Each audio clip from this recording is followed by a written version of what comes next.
आज का जो विषय है वो बहुतों का क्वेश्चन है, मैं बीमार क्यों पड़ता हूँ। सबसे पहले मैं जहाँ तक मैंने बाइबल को पढ़ा है और मैंने वचन को समझा है, मैं आज आपके साथ दो मुख्य रीज़न्स शेयर करना चाहता हूँ कि हम बीमार क्यों पड़ते हैं और हम बीमारी से कैसे ठीक हो सकते हैं। प्रभु मेरा गवाह है, मैंने अपने लाइफ में बहुत बीमारियाँ देखी हैं। मुझे पाइल्स की प्रॉब्लम थी, ब्लड प्रेशर कभी कभी मेरा लो हो जाता था। एक टाइम ऐसा था मेरी शुगर लेवल भी जो थी वो बॉर्डर पे थी और कई बार मुझे सर में दर्द होता था और कुछ चीज़ें मैंने भी अपने लाइफ में अनुभव की। और आप जानते हैं कि लास्ट 2 महीने पहले मैं कोविड पॉजिटिव भी था। परमेश्वर के अनुग्रह से मैं ठीक हूँ। आज मैं आपको बताना चाहता हूँ आज बीमारी क्यों आती है और वो कैसे जा सकती है। पहली चीज़, मैं 2 रीज़न्स आपके साथ शेयर करना चाहता हूँ कि सिकनेस क्यों आती है, डिज़ीज़ क्यों आती है, और एक रीज़न मैं आपको कहूँगा कि वो कैसे जा सकती है। पहली चीज़, हमेशा याद रखें, मोस्ट ऑफ बीमारियाँ आती हैं अधिक सोचने के वजह से। अधिक सोचना आपके लाइफ में स्ट्रेस पैदा करता है और जो आप यहाँ रखते हैं वो आपके बॉडी पे असर करता है। अगर आप एक कपड़े के ऊपर या आप एक तकिए के ऊपर, पिलो के ऊपर कोई भारी चीज़ रख देंगे तो आप देखेंगे पिलो वहीं होगा लेकिन वो दबा हुआ रहेगा। वैसे ही मैं आपको बताना चाहता हूँ, थॉट्स इतने हैवी होते हैं कि वो आपकी ज़िंदगी में, आपके बॉडी में बहुत सारी चीज़ों को प्रेस कर देते हैं, दबा देते हैं। मैं आपको विथ रेफरेंस बात करना चाहता हूँ। मैं नहीं चाहता हूँ कि मैं आपको कोई भी चीज़ अनबिब्लिकल वे में बताऊँ। मैं ये पर्सनली बिलीव करता हूँ, मुझे दूसरों का नहीं पता, कि बहुत सारी बीमारियाँ आज आपके जीवन में पाप के कारण नहीं, टेंशन, स्ट्रेस, कंटिन्यू वरीड रहने की वजह से है। जब प्रभु ने पहला इंसान बनाया आदम, तो उसकी उम्र 900 से ज़्यादा थी। उसके बाद आप देखिए बाइबल का सबसे ज़्यादा जीने वाला व्यक्ति मतुशैला, उसकी भी उम्र 900 से ज़्यादा थी। आप देखिए उसके बाद बहुत सारे लोग आए, उनकी उम्र 600, 650, 500, इवन इब्राहिम 175 ईयर्स के थे जब वो मरे। मूसा 120 साल का था। इवन न्यू टेस्टामेंट में आप देखिए तो जॉन भी बहुत बूढ़ा हो गया था, इवन उसने भी 90s क्रॉस की। लेकिन आज हम जब इस दुनिया में देख रहे हैं कि आप जानते हैं फर्स्ट लेयर में जब कोविड की पहली वेव आई तो उसमें सब जो बुज़ुर्ग थे हमारे वो चले गए।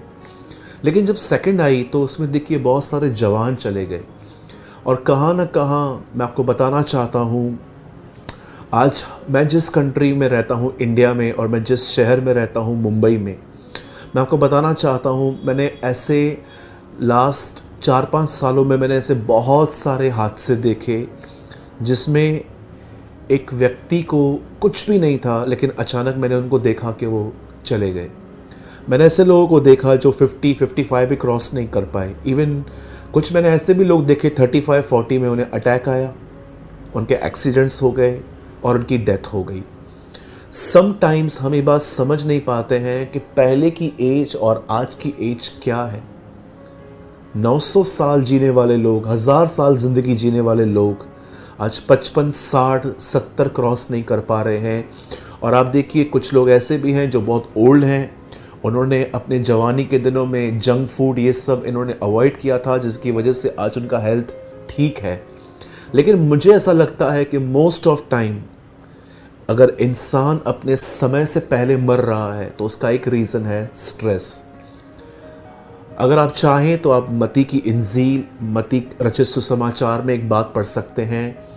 यीशु ने कहा मनुष्य की आयु चिंता करके एक घड़ी भी नहीं बढ़ सकती। एक घड़ी को इंग्लिश में 1 घंटा कहा गया है, 1 आवर। यीशु कहता है कि एक आदमी चिंता करके अपनी आयु का 1 घंटा भी नहीं बढ़ा सकता। अब मैं आपसे एक सवाल पूछना चाहता हूँ यहाँ पर कि आयु और चिंता का कनेक्शन क्यों दिया यीशु ने। याद रखिए, अगर आज इंसान अपने टाइम से पहले मर रहा है तो उसका मेन रीज़न ये है कि वो स्ट्रेस में है।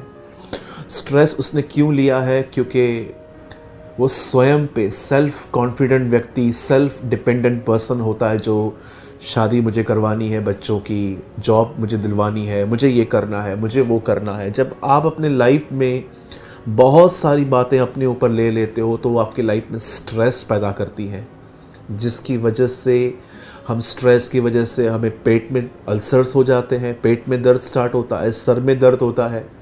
आप देखिए हमारे बॉडी के ऑर्गन्स पे अटैक होता है। मैंने कितने लोगों को देखा है, अच्छा खाते पीते हैं, किडनियाँ फेल हो गई, हार्ट अटैक आ गया, लंग्स में प्रॉब्लम आ गया, अचानक स्टमक एक्स, उनके अंदर स्टमक में प्रॉब्लम, खाना डाइजेस्ट नहीं होता, और खाना खाने के बाद भी आप देखिए उनको बहुत सारी तकलीफ़ें होती हैं। आखिर क्या रीज़न है? मेरे भाइयों, मेरी बहनों, आज हमारे घर के अंदर छोटे छोटे मेडिकल स्टोर्स बन चुके हैं। हमारे घर के अंदर दवाइयाँ, पीने की दवा अलग, खाने की दवाइयाँ अलग। मैंने बहुत सारे घरों में देखा है ऐसे अलग से डब्बे बने हुए रहते हैं, इतनी गोलियाँ वहाँ पर, इतनी दवाइयाँ, पूरा घर दवाइयों पर है। क्यों? क्या रीज़न है? आपको क्या लगता है जो आप फेस कर रहे हो वो मैंने नहीं किया? हमारे घर में भी है ये सब। लेकिन मैं कई बार प्रभु से प्रार्थना करता हूँ कि प्रभु ये चीज़ें हमारे लिए नहीं है। हम बिलीव करते हैं कि तू हमारी हीलिंग है। You are the God who healed thee 15:26 Exodus. वही हमारा चंगा करने वाला प्रभु है। मैं पहला रीज़न जो आपको बताना चाहता हूँ बीमार होने का, वो ये है कि हम स्ट्रेस ले रहे हैं। अगर आप कहेंगे कि भाई स्ट्रेस कैसे नहीं लूँ, मेरे बच्चों की शादी नहीं हुई है, मेरे पति शराब पीते हैं, मैं प्रभु में बढ़ना चाहती हूँ तो मेरा विरोध हो रहा है, मेरे बच्चे सारा दिन पबजी खेलते रहते हैं, मेरे बच्चे गलत संगत में हैं, मैं कैसे टेंशन नहीं करूँ? तो मुझे एक बात बताइए, आपकी टेंशन लेने से क्या चीज़ें ठीक हो रही हैं? हाँ, उनमें सब बदलाव आ सकता है अगर आप एक काम करें, आप एक विश्वास की लड़ाई लड़ें और परमेश्वर पर निर्भर हो जाएं कि वो सही समय पे आपको मदद भेजेगा।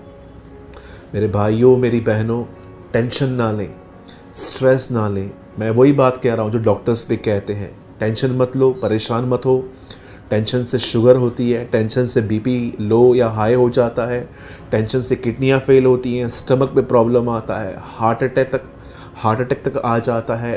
पता नहीं, ये तो सिर्फ मैं वो बता रहा हूँ जिन्हें मैं जानता हूँ। इसके बगैर भी पता नहीं क्या क्या हो सकता है एक इंसान को। आपने भी देखा होगा, अभी मैंने रिसेंटली एक वीडियो देखा, एक भला चंगा व्यक्ति जिम पे गया, एक्सरसाइज करने के बाद जब वो बाहर निकला ऑफ हो गया। ऐसी बहुत सारी बातें हैं। और सेकंड थिंग मुझे लगता है कि आज बीमार होने का जो मेन एक दूसरा रीज़न है, इसके बाद मैं एक और बताऊंगा, वो ये है कि हम बहुत हद तक वो खाना खा रहे हैं जो खाना हेल्दी नहीं है। मैं आपको ऑनेस्टली कहूँ तो मैं भी इसमें बिल्कुल परफेक्ट नहीं हूँ, कहाँ पर मैं भी खाता हूँ, लेकिन ऐसा भी नहीं है कि मैं इस पर डिपेंड ही हूँ। मैं आपको कहना चाहता हूँ, कोशिश कीजिए आप अपने लाइफ में हेल्दी बने रहने के लिए अच्छा खाना खाइए। और सेकंड थिंग, प्लीज़ टेंशन ना लें। अब दूसरी बात जो मैं बताना चाहता हूँ कि आदमी बीमार क्यों पड़ते हैं, उसका दूसरा कारण है पाप, गुनाह। यीशु ने अपने दिनों में व्यक्तियों को ठीक करके कहा, जा और फिर पाप मत करना, कहीं ऐसा ना हो कि इससे भी भारी विपत्ति तुझ पे आ पड़े। मैं आपको बताना चाहता हूँ, जब आप अपने जीवन में जानबूझकर गुनाह करते हैं, क्या आपको पता है कि ये गलत है और उसके बाद भी आप कर रहे हैं, तब आप जानते हैं क्या करते हैं? तब आप अपने जीवन में अंधकार को इनवाइट करते हैं। अंधकार का मतलब होता है दुष्ट आत्माएं, डीमंस, अशुद्ध आत्माएं। ये वही है जो नीचे गिराए गए थे। और आप जानते होंगे प्रभु ने शैतान को न स्वर्ग में न पृथ्वी पर, उसने सिर्फ उसे वहाँ पर रहने का हक दिया है जहाँ अंधकार का मतलब सब कुछ पता है लेकिन मैं नहीं मानूंगा। यहूदा में लिखा गया है, शैतान को परमेश्वर ने अंधकार के कुंडों में रखा है, अंधकार की जगह पे रखा है। याद रखिए, जब आप जानबूझ के पाप करते हैं, आपको पता है कि ये गलत है, उसके बाद भी आप गुनाह करते हैं, तो आप अपने जीवन में दुष्ट आत्माओं को इनवाइट कर रहे हैं और यही डीमंस एक व्यक्ति को बीमार करते हैं। इसीलिए लिखा गया है, बहुत से बीमार यीशु के पास आए और यीशु ने उनमें से दुष्ट आत्माएं निकाली।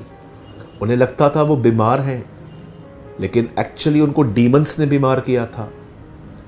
ये तो दूसरी बात थी। याद रखिएगा, पाप के कारण भी एक इंसान बीमार हो सकता है। इसीलिए बाइबल बताती है, यदि आपको चंगाई नहीं मिल रही तो कलीसिया के प्राचीनों को बुलाएं, और लिखा है उनके सामने अपने गुनाहों को मान लो, एक दूसरे के सामने अपने गुनाहों को मान लो ताकि तुम चंगे किए जाओ। आप पढ़ सकते हैं याकूब का लास्ट चैप्टर, वो ऑयल की प्रार्थना के बारे में बात करता है। पहली चीज बीमारी आती है स्ट्रेस की वजह से। सेकंड थिंग, बीमारी आती है पाप के कारण। और तीसरी चीज, पॉल कहता है कि एक शैतान का दूत मुझे घूंसे मार रहा है। तिमुथियुस को वो कहता है कि पेट की खराबी के लिए दवाई के तौर पर थोड़ी थोड़ी वाइन जो है, जैसे बच्चों को हम ब्रांडी देते हैं सर्दियों में, उस तरह से लिया कर। अब आपके अंदर ये सवाल होगा, ये तो इतने फेथफुल लोग थे, या तो आपने अपनी लाइफ में ऐसे सेंट्स देखे होंगे, ऐसे परमेश्वर के दास देखे होंगे जिनको प्रभु ने बहुत ही अद्भुत तरीके से इस्तेमाल किया, लेकिन उनकी मौत बीमारी से हुई। तो मेरे भाइयों, मेरी बहनों, याद रखिए, ये बहुत रेयर होता है कि परमेश्वर एक व्यक्ति को नम्र बनाए रखने के लिए उसे कोई तकलीफ दे ताकि वो घमंड न करे।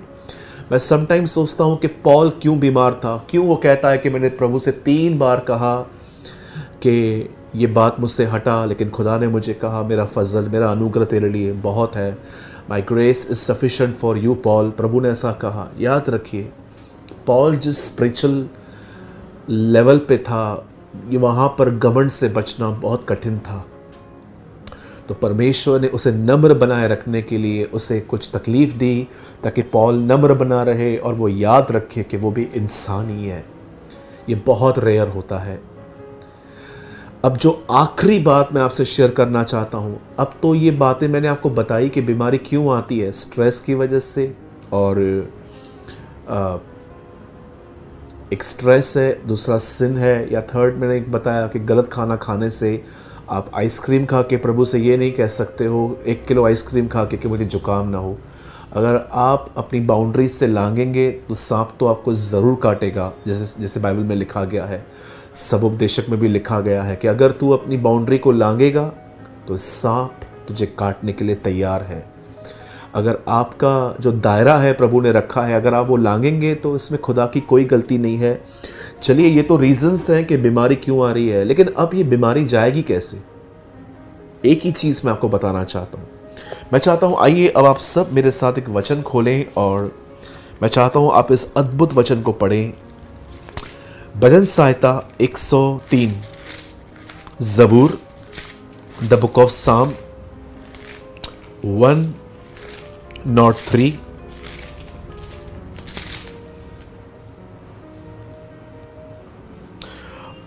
103 का 3 वचन इस समय आपके स्क्रीन पर है और मैं आपके लिए पढ़ रहा हूं।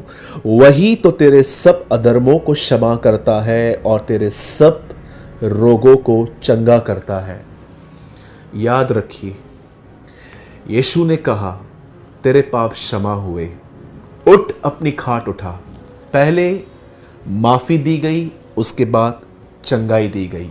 जीसस क्रॉस पर डाई हुआ, उसका आगे का पार्ट पूरा तोड़ा गया हमारे उद्धार के लिए, पर उसकी पीठ तोड़ी गई हमारी चंगाई के लिए। याद रखिए, ये क्रॉस है। अगर आप बीमार हैं तो मैं आपको बताना चाहता हूं, आपके पास एक ही रास्ता है, खुदा के सामने जाएं और अपनी हीलिंग क्लेम करें कि प्रभु आप मेरे गुनाहों के लिए मरे हैं, आप मेरे लिए भुगत चुके हैं।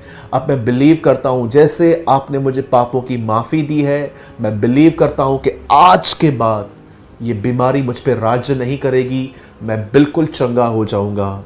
इस तरह दुआ करें। याद रखिए, बीमारी के आने के बहुत कारण हैं, लेकिन उससे निकलने का एक ही रास्ता है कि हम ये बिलीव करें कि हमारे खुदा ने हमारे बीमारियों के लिए मार खाई है। इवन पतरस में लिखा गया है और यशाया में भी लिखा गया है, एक बात दो गवाहों से पक्की की गई है, आइजाया एंड पीटर, उसी के मार खाने से तुम चंगे किए गए हो। मेरे भाइयों, मेरी बहनों, मैं आप में से हर एक को कहना चाहता हूँ, बीमारी आपकी दोस्त नहीं है, वो आपकी दुश्मन है और उसका विरोध करें। ये न सोचें कि नहीं ये तो इट्स ओके, मेरी एज बढ़ गई है, अब तो बीमारियां आएंगी। इस तरह के ईविल कन्फेशंस ना करें। कई बार आप बोलते हैं ये बीमारी मुझे उठा के ले जाएगी। नो, ये कन्फेशन न करें।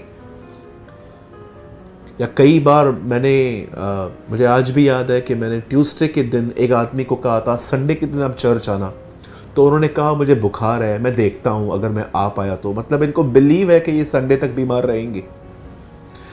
कई बार आपकी सोच, आपके कन्फेशन इतने नेगेटिव होते हैं कि खुदा को आपको हील करने का एटमॉस्फेयर तक नहीं मिलता। क्यों लिखा गया है कि यीशु अपने नगर नासरत में इतने बड़े काम नहीं कर पाया? क्यों? क्योंकि वो उसे हल्के से ले रहे थे। वो उसको कह रहे थे कि अरे ये तो बड़ाई का बेटा है, ये कहाँ से उसका बेटा हो गया, इससे विद्या कहाँ से आ गई, इसने पढ़ाई कहाँ से की बाइबल की। और लिखा है यीशु उनके अविश्वास को देख के अचंभित हो गया कि ये वो लोग हैं जो बिलीव नहीं करते। मेरे भाइयों, मेरी बहनों, मैं आपको कहना चाहता हूँ, अगर आप बीमार हैं तो ये न सोचें अब कि बीमारी क्यों आई, क्या आई। मैंने बेसिक आपको बता दिया कि कैसे आती है। हो सकता है कुछ और भी रीजंस हो जो मैं नहीं जानता, लेकिन जितना मुझे पता था मैंने आपको बता दिया। मैं आपको कहना चाहता हूँ, खुदा के सामने जाएं और उससे कहें, प्रभु मैं बिलीव करता हूँ कि आप मेरे गुनाहों के लिए मरे हैं, और मैं बिलीव करता हूँ कि आपकी बैक, आपकी पीठ मेरे चंगाइयों के लिए टूटी है। मैं बिलीव करता हूँ कि इस पल के बाद मैं चंगाई पाऊंगा और मैं चंगाई में वॉक करूंगा। और उसके बाद मेरे भाइयों, मेरी बहनों, फेथ में चलना सीखें। फेथ एक ऐसी चीज है जो होप देती है कि चीजें मैनिफेस्ट होने वाली है। विश्वास आशा की हुई वस्तुओं का निश्चय और अनदिखी वस्तुओं का प्रमाण है। इब्रानियों 11:1 में लिखा है। फेथ क्या है? जो मैं होप रखता हूं मैं उसे एग्जिस्ट होते देखूंगा। That's faith. यही तो फेथ है। ये आप अपनी हीलिंग क्लेम करें ऐसे। ये परमेश्वर की मर्जी नहीं है कि आप अपने आप को पॉल से कंपेयर न करें। ओ पॉल बीमार था, मैं भी। वो बहुत ऊंची लेवल पे था। मैं आप में से हर एक को कहना चाहता हूं, यीशु ने आपके चंगाई के लिए मार खाई है। मैं आपके लिए दुआ भी करूंगा, और मैं हमेशा की तरह मैंने आपके लिए एक आर्टिकल भी रेडी किया है जिसमें मैंने हीलिंग के ऊपर 5 कन्फेशन रखे हैं। आपको जब चाहिए, आपको मैं आने वाले 2 मिनट के बाद मैं आपको नंबर दूंगा। आप वहाँ पर सिर्फ इतना लिखिए, मुझे चंगाई का आर्टिकल दो, और हम आपको कन्फेशंस भेज देंगे। पर मैं आपको फिर से कहना चाहता हूँ, disease is not your friend. बीमारी आपकी दोस्त नहीं है, वो आपकी दुश्मन है। उसका विरोध करें यीशु मसीह के नाम से। उसके साथ एडजस्ट होके मत बैठ जाइए। ओ मेरी उम्र ऐसी है, हाँ मेरी गलतियाँ हैं, हाँ मेरा गुनाह है। याद रखिए, the Bible says in a book of Deuteronomy, यदि तू गुनाह करे, यदि तुझसे पाप हो जाए और तेरा परमेश्वर तुझे गुलामी में बेच दे। यर्मिया में लिखा है ये, सॉरी व्यवस्था विवरण में नहीं लिखा है, यर्मिया में लिखा है, यदि तू गुलामी में चला जाए और वहां से भी तू उसे पुकारे तो वो तेरी सुन लेगा। There is a promise in God's word कि अगर मेरी गलतियां हुई हैं और अगर मैं ऑनेस्टली अपनी गलतियों को एडमिट करता हूं तो परमेश्वर मुझे मेरी गलतियों में से बाहर निकाल सकता है। So please don't adjust your mind. अपने मन को इन बातों से सहमत न करें। आइए, मैं चाहता हूं आप और मैं इस समय दुआ करें। मैं आपकी हीलिंग के लिए प्रेयर करना चाहता हूं। बदन के जिस हिस्से में आपको दर्द है, अपना हाथ वहां रखें। स्वर्गीय पिता, मैं यीशु मसीह के नाम में आपके पास आता हूं।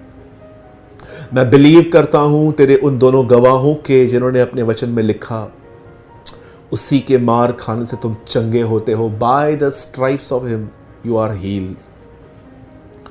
यीशु मसीह के नाम से मैं आज्ञा देता हूं, मेरे भाई मेरे बहनों के बदन से यीशु के नाम से बीमारी चली जाए। Heal them Lord, completely Lord.